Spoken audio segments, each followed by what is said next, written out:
Hello, my dear students. Welcome to another new lecture of ACC Higher Math First Paper, Chapter 7. সংযুক্ত কোণের ত্রিকোণমিতিক অনুপাত। ওকে, তাহলে আজকের ক্লাসে আমরা টাইপ 5 এর আমাদের যে তিনটা ম্যাথ বাকি ছিল এই তিনটি ম্যাথ আজকে আমরা সলভ করব। ওকে, তাহলে আমরা আজকে 4, 5 এবং 6 নম্বর প্রবলেম তিনটি সলভ করব। ওকে স্টুডেন্টস, তাহলে এখানে কোশ্চেন তিনটি ভালোভাবে তোমরা দেখে নাও। ওকে, তাহলে 4 নম্বর কোশ্চেনটা চলো পড়ি। যদি আলফা ইকুয়াল 11 পাই বাই 4 হয় তবে sin square alpha minus cos square alpha minus 2 tan alpha minus sec square alpha এর মান নির্ণয় করো। তো দেখো কোশ্চেনটা দেখে কিন্তু অনেক হার্ড মনে হচ্ছে, যে অনেক কঠিন হবে হয়তো, বাট এটা কিন্তু একেবারে সিম্পল। জাস্ট আলফার মান বসালেই বলতে পারো, তারপরে দেখবে যে তোমরা নিজেরাই পারবে। ওকে, আমি এটাকে সলভ করে দিচ্ছি। দেখো কোশ্চেনটা আমি এখানে এই পাশে লিখে রেখেছি। তাহলে আমরা দেয়া আছে দিয়ে ফার্স্টে আলফার মানটা লিখবো, আলফা ইকুয়াল 11 পাই বাই 4। তাহলে প্রদত্ত রাশি, আমাদের রাশিটি কি এখানে আমরা লিখেছি। ওকে, তাহলে এখানে আমরা এই প্রত্যেকটা আলফার জায়গা থেকে আলফার মান বসিয়ে দিব। দেখো আমরা আলফা এর মান বসিয়ে দিয়েছি। সো শুরুতে তোমাদের এই কোশ্চেনটা অনেক হার্ড মনে হলেও দেখো আলফার মান বসানোর পরে কি এরকম ম্যাথ তো তোমরা সলভ করেছো আগেও, তাই না? টাইপ 4 এগুলাতে কিন্তু এই টাইপের ম্যাথ আমরা অনেক সলভ করেছি। এখন তো হার্ড লাগতেছে, ইজি মনে হচ্ছে না খুব। তাহলে এই টাইপের ম্যাথ আমরা কিভাবে সলভ করি? ফার্স্টে আমাদের কি করতে হবে, এগুলাকে আমরা রাফ হিসাবে কোথাও ডিগ্রিতে কনভার্ট করে নেব। তারপর আমরা কি জাস্ট জোর করে নেব, দুটা দুটা করে। এখানে যেহেতু 4টা টার্ম আছে তাহলে দুটা দুটা করে আমরা জোর করে নেব, জোর মিলিয়ে নিব। তাহলে দেখবে আমাদের কি হয়ে যাবে। অথবা যদি জোর মেলানো না যায় তাহলে কোনো সমস্যা নাই, দেখবে আমরা আমরা হয়তো sin 30 ডিগ্রি অথবা 45 ডিগ্রি অথবা 60 ডিগ্রি অথবা 90 ডিগ্রি এরকম সরাসরি আমরা ভ্যালু জানি, এরকম থিটাতে এগুলা চলে আসবে। তো চলে আসলে কি হবে, আমরা সরাসরি থিটাগুলোর মান বসিয়ে দিব, তাহলে আমাদের প্রবলেম সলভ হয়ে যাবে। ওকে, তাহলে চলো এটা আমরা ডিগ্রিতে কনভার্ট করে নিই। এটাকে ডিগ্রিতে কনভার্ট করলে কত হয়? 495 হয়। দেখো তাহলে আমরা 495 কে 90 এর গুণিতকের সাথে কিভাবে লিখতে পারি? আমরা চাইলে এটাকে কি করতে পারি, 450 প্লাস 45 এভাবে লিখতে পারি, রাইট? 450 প্লাস 45। এখানে 450 কি 90 এর গুণিতক, তাই না? দেখো 90 এর 5 গুণিতক 5 বার 90 কে গুণ করলে কত? 450 হয়। সেভাবে আমরা লিখতে পারি যে আমরা মূলত সূত্রের মধ্যে এটাকে নিয়ে আসবো, যে n * 90 প্লাস মাইনাস থিটা। এই সূত্রের মাধ্যমে আমরা কি এই ম্যাথগুলোকে নিয়ে এসে সলভ করি। দেখো আমি প্লাস করে লিখলাম, অথবা এটাকে চাইলে আমরা কি করতে পারি, 540 মাইনাস 45 এভাবে লিখতে পারি, তাই না? 540 মাইনাস 45 এভাবে লিখলে তো হয়। এটাকে ক্যালকুলেশন করলে কত হয়? 495 হয়। তো তোমাদের যেভাবে ইচ্ছা তোমরা সেভাবেই করবে। তোমরা প্লাস করে করতে পারো, চাইলে মাইনাস করে করতে পারো, সেক্ষেত্রে প্রবলেম হবে না। যদি তোমরা প্লাস করে এইভাবে করো, তাহলে যেহেতু এখানে বিজোড় গুণিতক, সো এখানে এগুলা টার্মগুলা চেঞ্জ হয়ে যাবে। জাস্ট sin cos হবে, cos sin হবে, tan cot হবে, sec cosec হবে, এতটুকুই। আর ওভারঅল আমাদের রেজাল্ট 0 থাকবে, কোনো প্রবলেম হবে না। সেটা এতদিন তোমরা এই ম্যাথগুলো সলভ করতেছো, তোমরা এই বিষয়টা জেনে গেছো যে আমরা যেভাবে করি না কেন, প্লাস করে করি আর মাইনাস করে করি, তাতে কোনো প্রবলেম হয় না, আমাদের রেজাল্ট সেমই থাকে। আমাদের ম্যাথও কি সঠিক, ম্যাথও আমাদের আমাদের এই প্রসেসটাও কি সঠিক। দেখো এটাকে আমরা ভেঙে লিখেছি 540 মাইনাস 45, 540 মাইনাস 45, 540 মাইনাস 45, 540 মাইনাস 45। এবার আমরা চারটাকে কি ভেঙে লিখেছি। তাহলে এখন এদিকে ক্যালকুলেশন করলে আমরা কি পাবো? sin square pi by 4। তো sin স্কয়ার পাই বাই 4 কিভাবে পাবো এটা আমি ডিটেইলস বলবো না, কারণ তোমরা এগুলা এতদিনে খুব ভালোভাবে শিখে গেছো। তাহলে এখানে মাইনাসের মাইনাস এটাকে করলে আমরা কি পাবো? cos square pi by 4। এখানে প্লাস হোক বা মাইনাস হোক, এই cos থিটার মান তাতে কোনো সমস্যা নেই, যেহেতু এখানে স্কয়ার আছে, এট লাস্ট এটা পজিটিভই হয়ে যাবে। ওকে, তারপরে দেখো আমরা চেক করে দেখি এটা কি হয়। এখানে 4 বার, 5 বার, 6 বার, তারপর কি মাইনাস 45, তার দ্বিতীয় চতুর্ভাগে। তো দ্বিতীয় চতুর্ভাগে কিন্তু cos হচ্ছে নেগেটিভ, বাট নেগেটিভ হলে কোনো প্রবলেম নাই। কেন? কারণ এখানে স্কয়ার আছে, সেই জন্য এটা পজিটিভ হবে। আর এখানে মাইনাসের মাইনাস এখানে বসেছে। তারপর দেখো এটা হচ্ছে এখানে মাইনাস, তাহলে এটা tan 540 মাইনাস 45 থেকে আমরা কি পাই? যেহেতু এখানে থিটার অবস্থান দ্বিতীয় চতুর্ভাগে, তাহলে টেন কি হয়ে যাবে, মাইনাস হয়ে যাবে, তাই না? আর এটা যেহেতু 90 দুর্গুণিতক, টেন টেনই থাকবে, টেন আর চেঞ্জ হবে না, কিন্তু চিহ্ন কি হবে, চিহ্ন হয়ে যাবে ঋণাত্মক, নেগেটিভ। সো নেগেটিভ হলে এখানে এখানে মাইনাস আর এখানে মাইনাস, এই দুইটা মাইনাস মিলে কি হবে, প্লাস হয়ে যাবে। তো এখানে প্লাস 210 π/4। পাশাপাশি এটাকে ক্যালকুলেশন করলে কি হয়, sec স্কয়ার π/4 হয়। ওকে, তাহলে এটা এভাবে আমরা লিখেছি।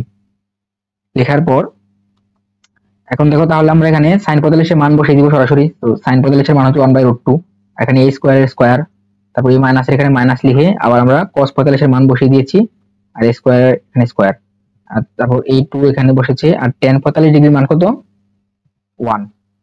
তারপর হচ্ছে sec 45 ডিগ্রির মান হচ্ছে √2, এই মাইনাসের মাইনাস এখানে বসেছে, আর এখানে স্কয়ার স্কয়ার। ওকে, তারপর দেখো এখানে স্কয়ার রুটে কাটা যাবে, এখানে স্কয়ার রুটে বাদ যাবে, তারপর এখানে কি থাকবে, প্লাসের হাফ, এখানে কি মাইনাস হাফ, সো প্লাসের হাফ আর মাইনাসের হাফ বাদ যাবে। ওকে, তাহলে এই 2 আর 1 এ গুণ করলে কত হয়, 2, এখানে এই মাইনাসের মাইনাস, স্কয়ার রুটে কাটা গিয়ে কি থাকবে, 2, সো 2 - 2 ক্যালকুলেশন করলে কত হয়, 0। সো এটা হচ্ছে আমাদের answer. Okay, hope that's clear. তাহলে নেক্সট প্রবলেমটা দেখো, a ইকুয়াল π/2 হলে প্রমাণ করো যে tan a, tan 3a, tan 5a, tan 7a, tan 11a equal to 1। So আমাদেরকে প্রমাণ করতে হবে এটা ইকুয়াল কি, এটা হচ্ছে 1। সো এটা খুব ইজি, জাস্ট এখানে a এর জায়গায় প্রত্যেকটা a যেখানে রয়েছে সব জায়গাতে তোমরা কি এর মান বসিয়ে দিবে, এর মান বসিয়ে দিলে কি হয়ে যাবে, মানে মান বসানোর পর তারপর জাস্ট যে এতদিন যে ম্যাথগুলো সলভ করতে যাবে ওই ম্যাথগুলো দেখবে ওই একটা ফরম্যাটে চলে আসবে, তারপর তোমরা নিজেরাই করতে পারবে। ওকে, তারপর এটাকে আমি দেখিয়ে দিচ্ছি। দেখো, তাহলে আমরা দেয়া আছে দিয়ে এখানে a ইকুয়াল π/12 লিখেছি, তারপর বাম পক্ষ আমরা এখানে কোশ্চেনটা মানে বাম পক্ষ লিখেছি। লেখার পর দেখো আমরা a এর জায়গাতে সব জায়গাতে কি মান বসিয়ে দিয়েছি, এখানে π/12। তো এখানে এর মান বসালে কত হবে, 3π/12, তাই না? যেহেতু 3 এখানে আর রয়েছে, সো 3 গুণ হয়ে যাবে। এখানে 5π/12, 5 গুণ হবে, এখানে 7 গুণ হয়ে যাবে, 7π/12, এখানে কি 11π/12। তো এখন আমরা কি করব, এই সবগুলো কি ডিগ্রি এর ভ্যালুগুলো আমরা বের করব, থিটাগুলো ডিগ্রি এর ভ্যালু বের করে ফেলবো। ডিগ্রি এর ভ্যালু কেন বের করব, যেন আমাদের মানে ম্যাথ করতে ইজি হয়। তো আমরা রাফ হিসাবে বের করে নেব। দেখো আমি এখানে লিখেছি, তোমরা কিন্তু আবার এক্সাম পেপারে এগুলাকে এখানে লিখে দিও না, আমি জাস্ট তোমাদের বোঝার সুবিধার্থে এগুলা এখানে লিখেছি, তাহলে তোমরা রাফ হিসাবে খাতার লাস্ট পেজে করতে পারো। ওকে, তাহলে এখন আমরা কি করব, জাস্ট এরকম থাকলে কি হয়, আমরা জোর করি, তাই না? যেমন 10 15 ডিগ্রি থাকলে আমরা যদি একটা কট 15 ডিগ্রি আনতে পারি, তাহলে কি হয়, তাহলে আমরা উপর নিচে করে দিলে কাটাকাটি করতে পারি, তাই না? Suppose tan theta cot theta যদি গুণাকারে থাকে, তাহলে এখানে cot থিটাকে আমরা 1/tan থিটা লিখে জাস্ট কাটাকাটি করে বাদ দিতে পারি। সো আমরা এগুলোকে কি একটা ফরম্যাটে নিয়ে এসে সলভ করব। তাহলে দেখো কোনটা কোনটা মেলানো যায়। এখানে tan 15, সো আমরা cot 15 আর কোথা থেকে পেতে পারি, দেখো এখান থেকে কিন্তু আমরা পাবো, তাই না? cot 15 পেতে পারি, 90 প্লাস থিটা যদি করে দেই তাহলে এখান থেকে আমরা পাবো। পাশাপাশি দেখো আর এখানে tan 45 ডিগ্রির মান তো আমরা সরাসরি জানি, যেটা যা আছে আমরা তাই রেখে দিব। এটার সাথে কি পাবো, আরেকটা cot 75 আমরা এখান থেকে পেতে পারি, তাই না? ওকে, তাহলে দেখো, তাহলে আমরা করি, এটা যা আছে তা রেখে দিব, এটাকে যা আছে তা রাখলাম, এটাও যা আছে তা থাকবে। তাহলে আমরা 105 কে কি লিখতে পারি, 90 প্লাস 15। তো এটা হচ্ছে 15, যে এখান থেকে এখানে আমরা বের করেছি, এটাকে আমরা এভাবে ভেঙে লিখতে পারি। পাশাপাশি আমরা এখন এটাকে কি লিখবো, 90 প্লাস 75। দেখো 90 আর 75 যোগ করলে কত হয়, 165 হয়। তো আমরা এখানে লিখেছি। তারপর লাইনে দেখো এটা যা আছে এখানে তা রয়েছে, tan 45 ডিগ্রি মান হচ্ছে 1, আমরা এখানে বসিয়ে দিয়েছি, এটা যা আছে তা রয়েছে। এখন যদি এটাকে আমরা ক্যালকুলেশন করি কি হবে, এখানে যেহেতু 90 1 × 90, তাই না? 90 এর বিজোড় গুণিতক, সো tan এখানে কট হয়ে গিয়েছে। সো এখন চিহ্ন কি হবে, 90 প্লাস থিটা, তার মানে কি দ্বিতীয় চতুর্ভাগে, আর দ্বিতীয় চতুর্ভাগে হচ্ছে tan হচ্ছে নেগেটিভ, সো এখানে একটা মাইনাস সাইন, তাহলে মাইনাস cot π/12 হবে। এটাকেও সিম্পল ক্যালকুলেশন করো, 90 প্লাস 5π/12, তো মাইনাস cot 5π/12 হবে। তো হওয়ার পর দেখো এখন এই মাইনাস এই সবগুলো যখন গুণাকার রয়েছে সবগুলো, সো গুণ করে দিলে কি হবে, এই দুটো মিলে মাইনাসে মাইনাসে মিলে প্লাস হয়ে যাবে, রাইট? ওকে, প্লাস হয়ে যাওয়ার পর আমরা এই দিকটাকে করলে কি হয়, এটা হয় এই 1 গুণ হয়ে গেলে, তারপর যেহেতু এই দুটো প্লাস হয়ে গিয়েছে, সো আমরা এই cot π/12 কি লিখতে পারি, 1/tan π/12, রাইট? এটাকে কি লিখতে পারি, 1/tan 5π/12। তারপর এটা বাদ যাবে, এটা বাদ যাবে, এখানে 1 হবে। তো সবগুলা 1 গুণ করলে কি হয়, 1 ইকুয়াল ডান পক্ষ, যে দেখো আমাদের 1 প্রমাণ করতে বলেছে। সো আমরা কি লিখতে পারি যে 10a into 10 3a into 10 5a into 10 7a into 10 11a equal to 1 প্রমাণিত। ওকে স্টুডেন্টস, এখানে একটা বিষয় দেখো, তোমরা যে মানে জোর করো দুটাকে, সাপোজ এটার সাথে যে আমি এটাকে মিলিয়েছি, এটার সাথে যে এটাকে জোর করেছি, তোমরা কিন্তু চাইলে তোমাদের মানে এগুলো যে মিলাতে হবে এমন কোনো কথা নেই। দেখো তুমি কিন্তু চাইলে এই 15 সাথে এটাকে পেয়ার করতে পারো, তাই না? কারণ এখান থেকে কিন্তু আমরা 15 করলে এখানে আমরা 90 মাইনাস করে পাই, যে 90 মাইনাস 15 দিলে কিন্তু হয় 90 মাইনাস 15 যদি করি তাহলে কিন্তু এই দুটার মধ্যে একটা পেয়ার হয়, রাইট? এই দুটার মধ্যে যদি হয়ে যায় আর এটাকে যদি আমরা যেমন আছে তেমন রাখি তাহলে কিন্তু এখন আমাদের কাজ কি, এই দুটাকে আমরা জোর মিলাতে হবে, রাইট? তো এখন এই দুটাকে জোর মিলাতে হলে আমরা কি করতে পারি, তাহলে এখন 105 ডিগ্রি তো আমরা জানি না, তাহলে এটাকে আমরা কি লিখবো 90 প্লাস 15 করবো, 90 প্লাস 15 এটাকে কি করতে পারি, তারপর মনে করো তুমি জোর না মিলিয়ে এটাকে যদি তুমি এমন করে ফেলো যে 90 প্লাস 75 করে দিলা, ওকে 90 প্লাস 75 করার পর এট লাস্ট তুমি এখান থেকে কি পাবা, 90 প্লাস 75 করে দিলে এখানে হবে তোমাদের কট 15, এটার মান তখন হবে কি কট 15, এটা হবে কট 15 আর এটা হবে কট 70 ডিগ্রি। তাহলে যদি তুমি মানে ভুলবশত করেও ফেলো তাহলে কি এই দুটাকে কাটাকাটি করতে পারবা এখন, তাই না? বাট চাইলে তুমি এটাকে আবার ভাঙতে পারো, করলে এটাকে আবার কিভাবে ভাঙতে পারো, কোট 90 মাইনাস 15, তাহলে কিন্তু কি 10 15 পরবর্তীতে তুমি পেয়ে যাবে। সো পেয়ে গেলে তোমরা জাস্ট এটা কাটাকাটি করে দিতে পারো উপরে, মানে এই 1 বাই এই 10 15 কে তোমরা 1 বাই কোট 15 লিখে তারপর কাটাকাটি করতে পারবে। মানে এখানে জোর মেলানোটা তো মানে হার্ড কোনো কিছু না, মানে যেভাবে করো না কেন পরবর্তীতে তোমরা মিলাতে পারবে। বাট শুরুতে তোমরা যদি একটু মানে ব্রেন খাটাও, মানে ভালোভাবে করে ফেলো তাহলে অনেক ইজি হবে। বাট যদি কখনো ভুল হয়ে যায় যে তোমরা সবগুলাকে ভেঙে ফেলে উল্টাপাল্টা করে সাপোজ, তার সমস্যা নেই, ক্লাস তোমরা কি মিলাতে পারবে, কোনো প্রবলেম হবে না। তো ভয় পাওয়ার কিছু নাই, তোমরা মানে একটু মনোযোগ দিয়ে করলেই হবে। ওকে, তাহলে নেক্সট প্রবলেমটা দেখো, যদি sin theta plus sin square theta equal to 1 হয় তবে cos to the power 12 theta plus 3 cos to the power 10 theta plus 3 cos to the power 8 theta plus cos to the power 6 theta এর মান নির্ণয় করো। তো কোশ্চেনটা ভালোভাবে দেখো, এখানে কি আমাদের sin theta plus sin square theta equal 1 এটা দেয়া আছে, আমাদের কি এটার মান নির্ণয় করতে হবে। ওকে দেখো এখানে কিন্তু তোমরা মানে পাওয়ার 12 10 8 6 এগুলো দেখো কোনো ভয় পাচ্ছ, তাই না? ভয় পাওয়ার কোনো কিছু নাই, তোমরা কিন্তু 9 10 এ মানে x to the power 12 plus 3 y to the power 10 এটা কিন্তু অনেক ম্যাথ সলভ করেছো, তাই না? তো এখানে জাস্ট x y টার্মের পরিবর্তে এখানে কি cos থিটা sin থিটা এরকম থাকবে। এইভাবে এগুলাকে যেভাবে সলভ করেছো এটা কি ঠিক সেম ভাবেই সলভ হবে। মানে আমরা যে বীজগাণিতিক যে সূত্রগুলো a plus b whole square a square plus b square তারপর a cube plus b cube, এই যে সূত্রগুলো আমরা ব্যবহার করে এই ম্যাথগুলোকে সলভ করতাম, এখন এটাকেও কি সেম ভাবে আমরা সলিউশন করব। জাস্ট এখানে x y তারপর p q r এগুলোর পরিবর্তে কি cos থিটা sin থিটা এই ত্রিকোণমিতিক অনুপাতগুলো থাকবে। সো ভয় পাওয়ার কোনো কিছু নাই। ওকে তাহলে চলো ফার্স্টে আমরা কি লিখবো, দেয়া আছে লিখে এদিকটা আমরা লিখেছি, লেখার পর এখন আমরা কি লিখতে পারি দেখো, এই 1 মাইনাস sin স্কয়ার থিটা কিন্তু cos স্কয়ার থিটা, রাইট? কিভাবে, ওই যে sin square theta plus cos square theta equal to 1, so এটা থেকে আমরা কি লিখতে পারি 1 minus sin square theta equal two cos square theta. তো দেখো এখানে sin থিটা লিখলাম ইকুয়াল দিয়ে আমরা এটার পরিবর্তে কি এখানে cos স্কয়ার থিটা লিখেছি। ওকে তাহলে এই দিকটা আমরা আমাদের মানে ম্যাথের মধ্যে ম্যাথ সলিউশন করার সময় কাজে লাগাবো। পাশাপাশি আমরা এটাকেও কাজে লাগাবো, সমস্যা নাই, যে যখন যেটা কাজে লাগে আমরা কাজে লাগাবো। তারপর আমরা প্রদত্ত রাশি লিখে এখানে আমরা এটাকে লিখবো।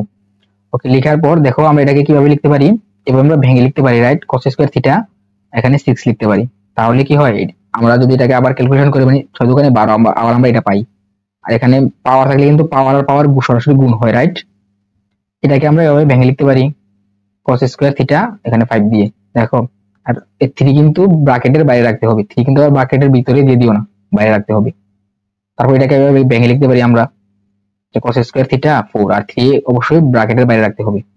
তারপর এটাকে আমরা যা আছে তা রেখে দিলাম, কারণ কি দেখো এখানে cos to the power 6 theta, এখানে আমরা কি একটা মানে 6 পেয়েছি, তাই না? সো এই 6 আমরা মানে মিলানোর জন্য রেখে দিয়েছি, এটাকে আমরা আর ভেঙে লিখিনি। ওকে তারপরে দেখো এখানে cos স্কয়ার থিটার মান কি, দেখো যেহেতু sin theta equal cos square theta, so আমরা উল্টাটাও লিখতে পারি, তাই না? cos square theta equal sin theta. তো এখানে আমরা এটার পরিবর্তে sin থিটা লিখেছি, আর উপরে যে 6 এই পাওয়ার 6 এখানে পাওয়ার হিসেবে চলে এসেছে। এটার ক্ষেত্রেও দেখো এটার ক্ষেত্রে কি আমরা 3 এই cos স্কয়ার থিটার পরিবর্তে কি sin to the power 5 theta, আর এটা কোথা থেকে এসেছে, যে লাস্টেরটা আমরা এর পাশে রেখেছি, দুটো একই রকম দেখতে, সো আমরা দুটাকে কি পাশাপাশি রেখেছি। ওকে, তারপর এটা ক্যালকুলেশন করলে কি হয়, এখানে cos স্কয়ার থিটার পরিবর্তে sin থিটা, আর এখানে কি power 4, so 3 sin to the power 4 theta. Okay, তারপর লাইন কি হবে দেখো, এখানে এই দুটা থেকে আমরা কি লিখতে পারি, এটাকে আমরা এভাবে লিখতে পারি না, sin square theta cube plus cos square theta cube, এভাবে আমরা লিখতে পারি, রাইট?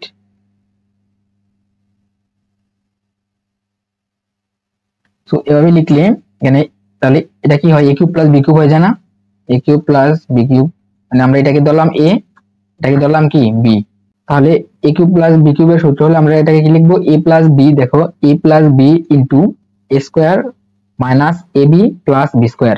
সো এখানে যেহেতু a এর মান sin স্কয়ার থিটা, সো আমরা এর পরিবর্তে sin স্কয়ার থিটা লিখলাম, b এর পরিবর্তে cos স্কয়ার থিটা, তারপর a স্কয়ার কি sin স্কয়ার স্কয়ার হবে, সো স্কয়ার, সো এখানে স্কয়ার স্কয়ারে 4 হয়েছে, মাইনাস ab b স্কয়ার, তো b যেহেতু cos স্কয়ার থিটা, সো উপর আবার স্কয়ার থাকলে কি হয়, 2 এ 4 হয়, so cos two the power 4 theta হয়েছে। সো আই হোপ তোমরা বুঝতে পেরেছো এই দিকটা থেকে আমরা কিভাবে মানে এতটুকু পর্যন্ত লিখেছি। ওকে, তারপর আমাদের এই বাকি দুটো টার্ম, এটা থেকে আমরা কি করতে পারি, দেখো এই দুটো থেকে কিন্তু আমরা চাইলে 3 sin to the power 4 common নিতে পারি, রাইট? সো আমরা এখানে 3 sin to the power 4 common নিব না, কারণ অবশ্যই কারণ আছে। তো যখন আমরা কিনলাম এখান থেকে 3 sin কিউব থিটা কমন নিয়েছি, কমন নিলে আমাদের কি হয়, এখানে আর কি থাকবে, sin স্কয়ার থিটা, আর এখানে কি থাকবে sin থিটা, যেহেতু আমরা এতটুকু কমন নিয়েছি। সো কিভাবে কমন নিতে হবে তোমরা তো এটা জানো। দেখো আমরা 4 কমন নেওয়ার কারণ হচ্ছে 4 কমন না নিয়ে আমরা 3 নেওয়াতে, দেখো এখানে আমরা যেটা পেয়েছি এটার ভ্যালু কিন্তু 1 আমাদের মানে কোশ্চেনে দেয়া আছে, দেখো, রাইট? তো আমরা এখানে পড়লে নাকি 1 বসাতে পারবো, এজন্য আমরা 3 sin কিউব থিটা এভাবে নিয়েছি, কমন নিয়েছি।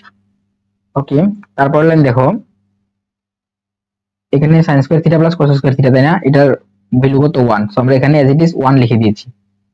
তারপর আমরা এইটা আর এটা কিন্তু আবার ভেঙে লিখতে পারি, right? sin square theta square লিখতে পারি plus cos square theta square, এভাবে আমরা ভেঙে লিখতে পারি, রাইট? এই দুটাকে লিখলে আমাদের আবার কি হয়, a স্কয়ার প্লাস b স্কয়ারের সূত্র হয়ে যায়, তাই না? তো a square plus b square এর আমরা ভেঙে কিভাবে লিখতে পারি, a plus b whole square minus 2ab, এভাবে আমরা লিখতে পারি। সো আমরা এটাকে এভাবে ভেঙে লিখেছি এখানে। ওকে, তাহলে আর এখানে যেটা আছে এটাকে এখানে মাইনাস হয়ে পাশে থাকবে, এটাকে আমরা পাশে রেখে দিয়েছি। তো a plus b whole square minus 2ab, আর এখানে sin স্কয়ার থিটা কেন হয়েছে, কারণ এর মান কি ছিল, sin স্কয়ার থিটা ছিল। ওকে, তাহলে এদিকটা তো বুঝতে পারলি, আর এখানে 3 sin কিউব থিটা ইনটু এদিকটার মান কত 1, সো আমরা এখানে 1 লিখেছি। ওকে, তারপর লাইন কি হবে দেখো, এই 1টার সাথে গুণ হয়ে গিয়েছে, তারপর হচ্ছে এই টোটালটার ভ্যালু হচ্ছে 1, সো 1 স্কয়ার, স্কয়ার হয়ে থেকে আসছে, এখান থেকে আসছে।